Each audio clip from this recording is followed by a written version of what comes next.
All right. Assalamu alaikum. Welcome back to the Bayside Jewel. Hope you guys are doing well. Today, I'm going to talk about another sensitive subject, and it's going to be on the subject of welfare. Yes, you've heard me say many times that it was the system that created this division between our brothers and our sisters. Yeah, I blame the system, not the sisters. It's not your fault. After all, the system was designed to do just exactly what it did. And I'll prove it. Stay tuned.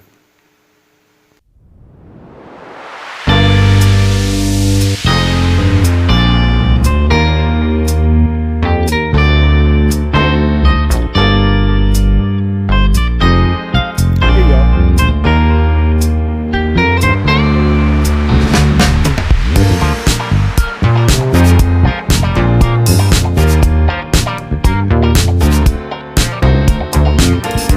All right. Welcome back.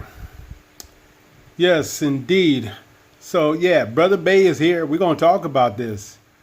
You know, you've heard me say many times that I was blaming the system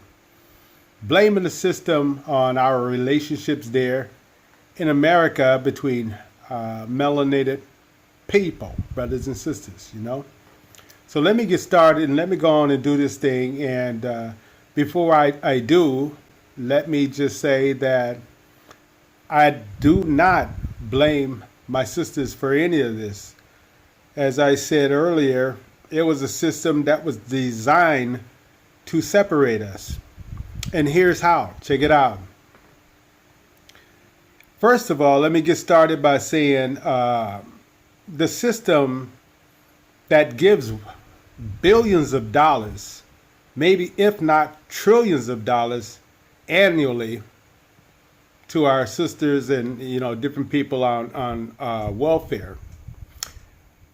My philosophy is that the cost of living and welfare, they are parallel to each other. They're actually working together, though. You see what I'm saying? They're not giving you welfare just because they want to help you, because they love you so much. They have an agenda. The agenda that they have is to actually keep us separated. All right, let's look at this. The average Caucasian man is let's say hypothetically, the average Caucasian man is making like 55,000 a year. And the average brother is making like maybe 40, 45, just under 50,000.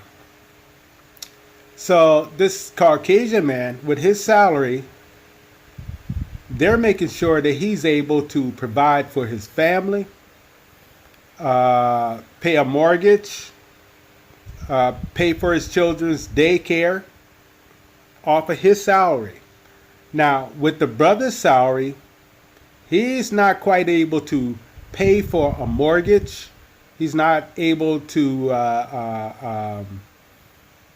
pay for daycare and allow his queen to stay at home like the Caucasian man. It takes two incomes, right? It takes two incomes to make this thing work. So what happens is the sister actually sees all the benefits that are out there for her.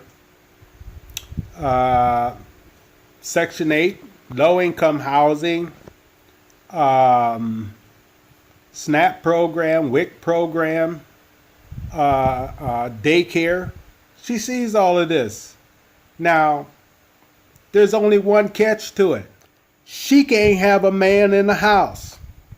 She can't have a man in the house, So for her, it's easier for her to just take the welfare, get a low-income housing, and get the WIC or whatever, food stamps, and they're going to pay for her daycare too.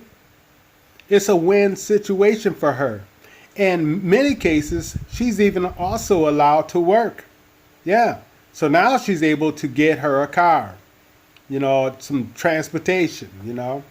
So they give her this false illusion like she's independent. And at the same time, they're pushing out this narrative stuff out in the media talking about women are doing it, they don't need a man, they don't want a man and all this kind of stuff. This stuff gets psychologically into our sisters' heads. They can hear this shit and they feeling like they're independent. So it's a win situation on one hand, but it's a lose on the other hand because she don't have her children's father at home. They're not all living together. So this creates, division between the brother and the sister. The system wants it to be that way. Yeah, the system wants to keep the brother out of the home so that our women would, raise our families to be even dysfunctional, And let's look at this. Check this out.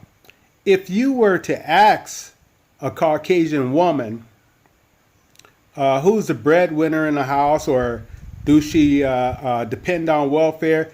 Who does she depend on? She would say, oh, my husband, of course. My husband, of course.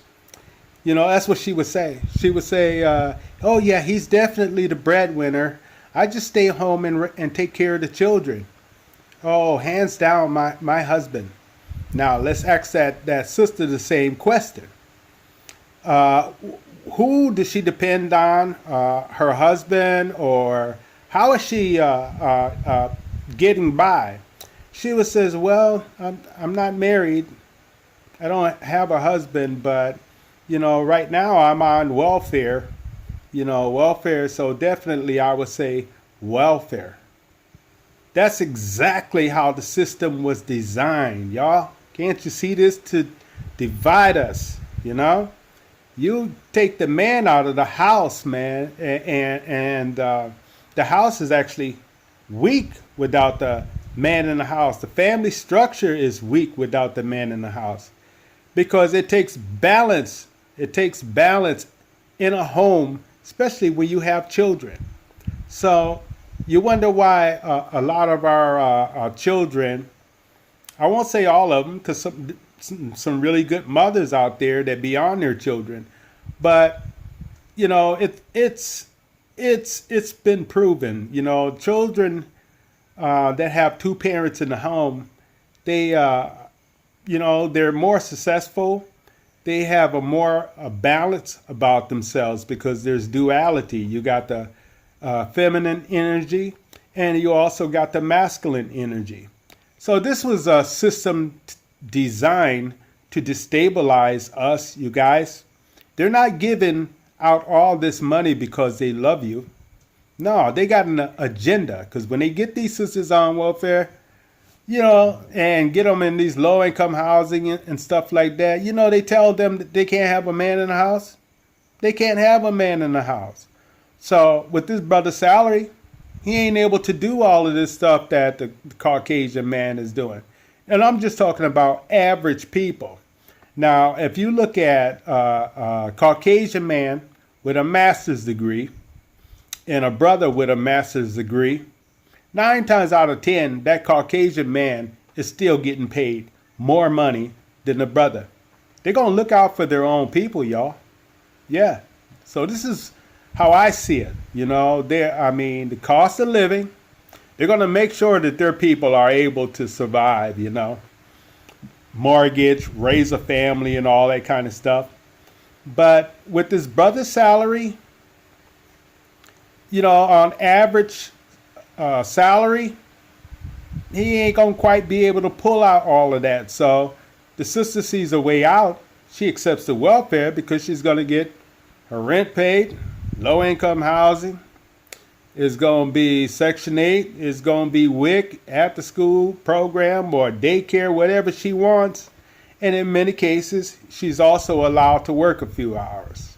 So gives her the false illusion of, she's very independent and all of that. Well, she's doing good in one way, but she's missing out in a very huge way because our families are very important. So I just hope you take this message and kind of relate to it. And believe me, sisters, by no means am I blaming you for anything. I'm blaming the system like I have been doing in the previous videos because this is what I've been seeing for years. So this age of Aquarius is actually exposing a lot of stuff because, even I would say even like 4 or 5 years ago, or even 3 years ago, people, just didn't really want to talk about this stuff and it just wasn't coming to the light. Well, Brother Bay here, I have a thing where I like to keep it real. And I'm just trying to share it with you of how these people have played the game. We fell right into the shit. And this is what's going on now. Brothers are talking about passport brothers and, passport sisters because we've been missing for so many years because as a whole, we have not seen this. So I just want to point this thing out. And I hope you guys take it well and know that I'm just explaining this out of love because I care about my people. And I want people to be able to see what is going on, the kind of psychological games that they play with us. So anyway, y'all, until the next episode, I'm going to sign out of this camp. Assalamu alaikum.